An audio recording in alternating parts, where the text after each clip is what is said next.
A 2017 general election here in Kenya might be a two-horse race for many, but there also are other candidates who are looking to be able to steal the show from the two main political candidates or political groupings. And one of them is UDM's presidential candidate, Philip Murgor, a man of note in legal circles. Can I call you a political novice this time around? In fact, I'm proud to be a political novice. Let's start there. Political novice, Philip Murgor. Mm-hmm. What makes you think that you can beat an incumbent, a coalition with people who have the combined political experience that perhaps in years would be even older than you? What makes you think that you can do that? John, first of all, I want to make it very clear. Beating is a word that you can use in many ways. I can beat them by changing the way Kenyans think. Look at Kenya today. Why do you think there are only two horses? Why do people say there are only two horses? Because they are conditioned to believe that. They're conditioned to believe that they can't change their own political destiny. They have no choices except one or two. My entry into the race brings in a new dimension.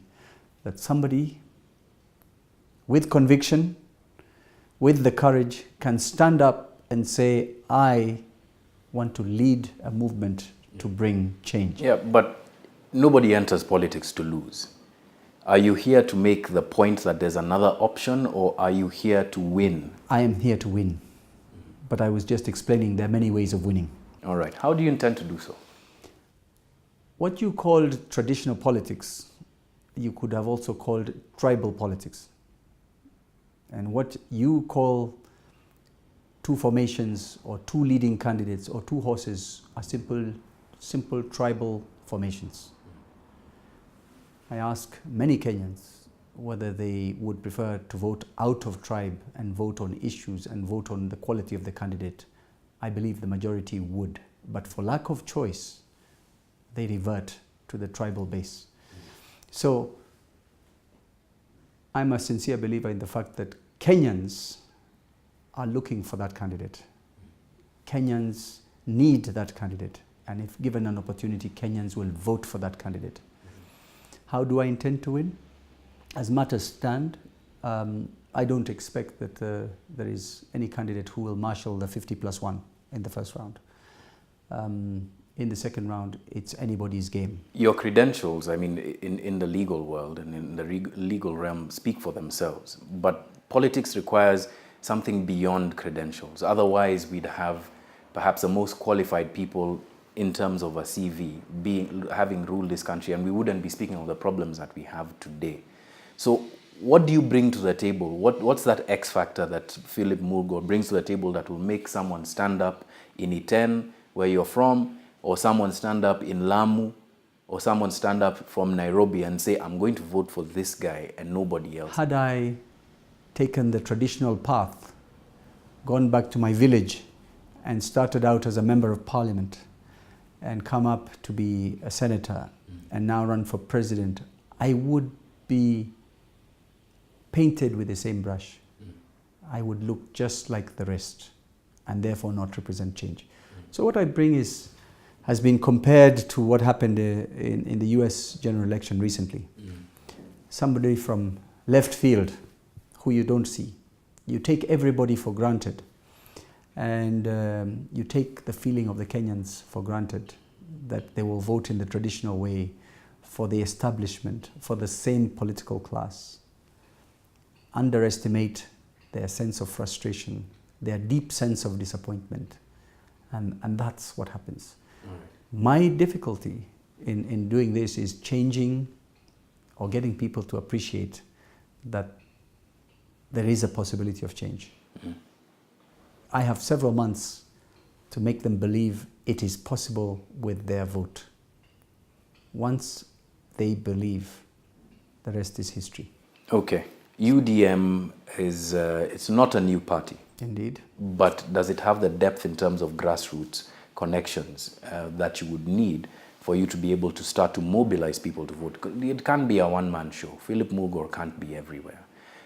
Even with a person that you're comparing yourself to, Barack Obama, he had hundreds of volunteers, thousands even. He had people who are going knocking on doors. There's an infrastructure, there's a machine that needs to be built, and you have less than 6 months to be able to do that.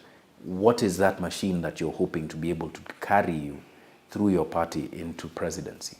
UDM does have history. It does resonate in certain areas in this country, but that's not what you should focus on. Focus on the state of play or the law in this country today. It creates a situation where many political aspirants are being boxed into two formations. And in those two formations, there shall be only one candidate. That doesn't leave enough space for very many aspirants. And those are the aspirants who are streaming into UDM today, asking for a ticket. Now, talking about network, you have candidates at MCA level, MP, Senate, Governor. You have people building the party. So it doesn't take long to build a political party base. It doesn't. It's not Philip Murgor who builds it. It's every aspirant on an UDM ticket. So it can grow very fast. It is growing quite fast. It will grow faster as the time comes. How many candidates do you have right now who want to run on UDM? I don't have the numbers. That's a political party, the party issue. I don't really run the party issue. Okay. Corruption and tribalism. Yes. All right. Two main dragons that you say that you're going to be able to slay. No, two main dragons that are threatening our existence. There's this saying, all roads lead to Johannesburg. Yeah. Where does corruption lead to in this country, in your view? Is there one central focus of corruption? Yes. Who? The head of state. President Uhuru Kenyatta or the office of the president? I think maybe you can reframe it, or maybe I frame my answer. He is not necessarily the king of corruption, but he has the solution to corruption. Maybe that's the answer I should give. All right. My question was that who is the key motivator of corruption? In a state of affairs, there are those who are responsible by actions and by omissions.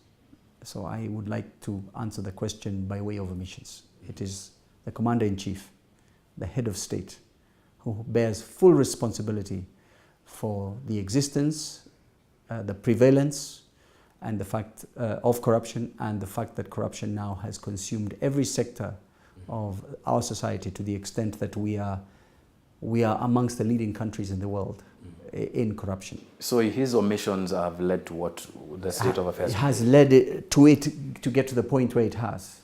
It existed certainly before his time. If one calls that a redeeming factor, but it has escalated to the point where we are described, as I said, in the world, and more importantly, his administration is described as the most corrupt since independence. I don't think he's proud of that title. All right. He said very publicly, and it's been reduced to one succinct statement, "What do you expect me to do?" which he said himself. But I think what a lot of people miss or willfully miss is that his intention behind that statement is that there are offices, such as the DPP's office in which you served, there's the Solicitor General, there's the Ethics and Anti-Corruption Commission, there's the police, there are all these different departments that have a primary task of fighting corruption either through crime, legislation, and whatnot, including the judiciary. And so the president is really not an active player in those areas. So are you being half truthful when you say that it is him that is responsible? Presidential system is apex in nature. He sits at the top. There are commissions at a certain lower level, but the buck stops with the CEO, the president. Now, a lazy person blames his tools. He has tools. Those commissions, those people he gets appointed or get appointed by other means, end up in situations where they help in the administration of those functions. When they don't function, he is responsible for activating a process to remove those people. So you're calling the president lazy? No.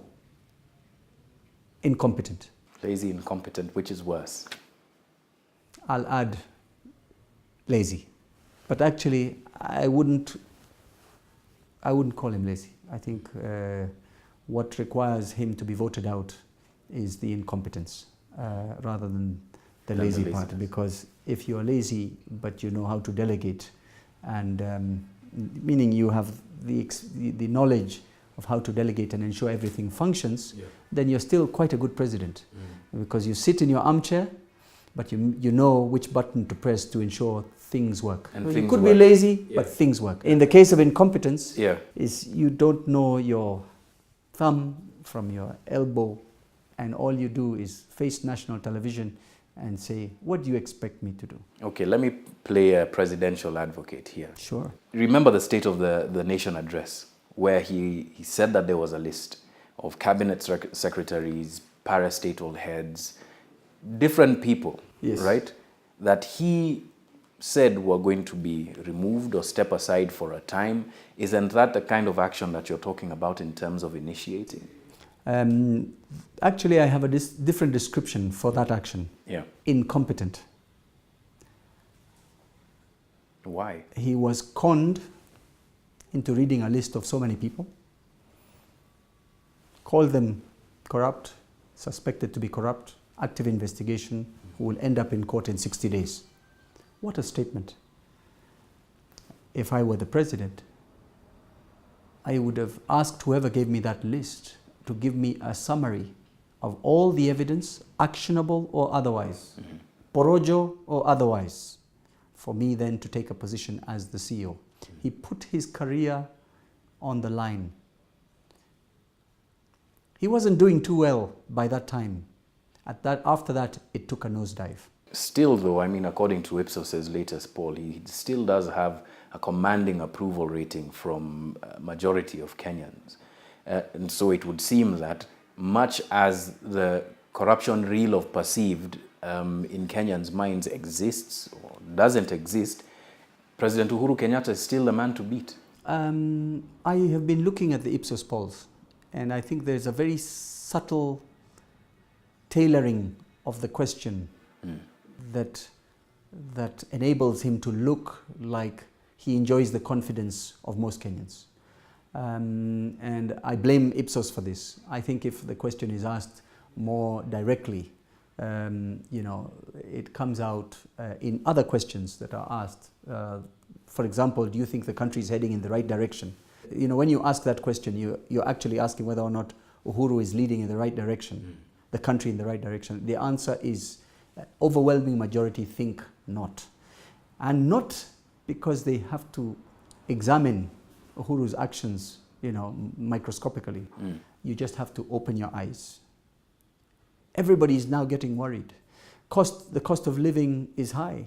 The 6% growth that is touted is just based on how much money is being spent or misspent on gigantic infrastructure projects, not projects that actually generate wealth into the hands of the indigenous people. So I don't take the Ipsos polls very seriously. I've noticed, and I'd like you to start looking at the questions. They're being asked in a way that provide a certain answer. And I wouldn't say that's the right measure. Are you courageous enough to show us what your campaign financing is, where it comes from, every penny? Are you confident enough to say that every penny that is behind Philip Murgor is clean? First of all, it's very easy, because I have no pennies behind me. So I start very easy. I'd assume that this building doesn't cost nothing. I'll tell you, it doesn't belong to the party, it doesn't belong to me. It's rented. So I can show you where I got the rent. Easily, any day, any time. But I go further. And this is a huge, I make this challenge, and I hope it is aired by you.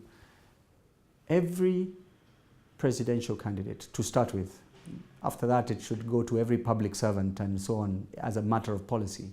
But every presidential candidate in this general election should be able not to make a secret declaration of their wealth and put it in an envelope and lock it in a safe in a government office, but should make a public declaration of their wealth and their sources of their wealth. to the public before they offer themselves as presidential, and I would dare say deputy presidential candidates. Why? If you have one flat, one home, as you enter the presidency, please leave with one flat and one home, maybe an extra one flat, because that's how much you'll be able to afford when you save a bit of your salary when you leave in 10 years' time. Why do I say this? There's a big debate about who's a drug lord today and who is the biggest, or who are the biggest looters of the public till. Yeah. There's no difference between the two. They both cause death and destruction. They both impoverish the country. And if you point a finger at somebody and call him a drug lord, and you yourself have risen from hustler to billionaire in public service, if you can't explain your wealth, how do we know it is also not from trafficking in narcotics? We're speaking in circles here. So let's be direct. Who are we talking about? I saw the discussion the other day between the accusations between Senator Governor Joho. Yes, and William Ruto. The simple answer to both of them is put out your wealth declarations and explanations of where you got your money. Then the public will determine whether or not either of you or both of you are worthy of leadership. It's as simple as that. And by the same token, I challenge all the other presidential candidates, including Uhuru Kenyatta, Raila Odinga, Musalia Mudavadi, Kalonzo Musyoka. Declare your wealth to the public, not as a matter of law, as a moral requirement. And when you leave office, don't forget. Why don't you get the ball rolling? Why don't you just do that? Say here, today, what is my wealth, what I own, what I don't own. I think I will do it as soon as I clear the hurdles, as soon as we get to the, when we put in our nomination papers. I will certainly put it. It is a question of strategic timing. You must realize, John, that we haven't started the campaigns. The campaigns start in another few months. But I'm asking them to sort of prepare their statements. My campaign funding will hopefully come from Kenyans of goodwill, business people. That is my strategy. That's how I'm going to raise my money. I'm not going to go to the drug lords. I'm not going to go to the underworld and get my money. So you're hoping to convince Kenyans that you are the change candidate. The platform that you're running on is very clear. But again, looking at traditional or tribal politics in this country, ever since 2002, if you will, there has been coalition building amongst tribes, and that tribal arithmetic seems like it does matter. In fact, one would argue that it does. It's the only thing that matters.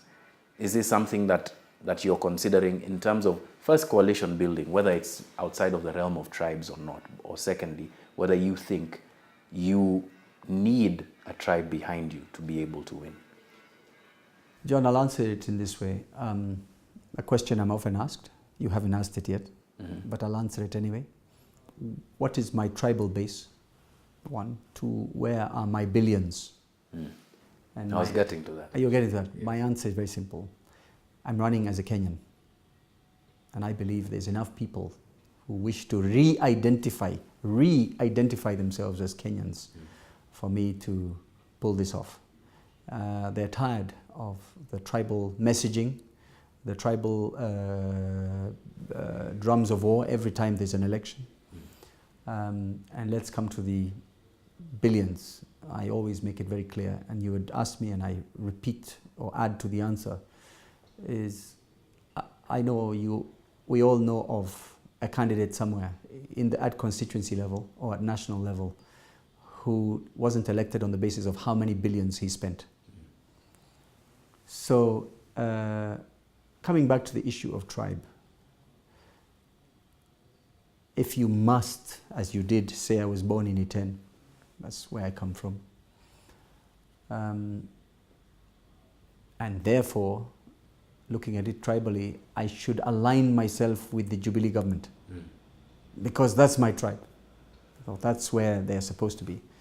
I reject that. I brand Jubilee stinks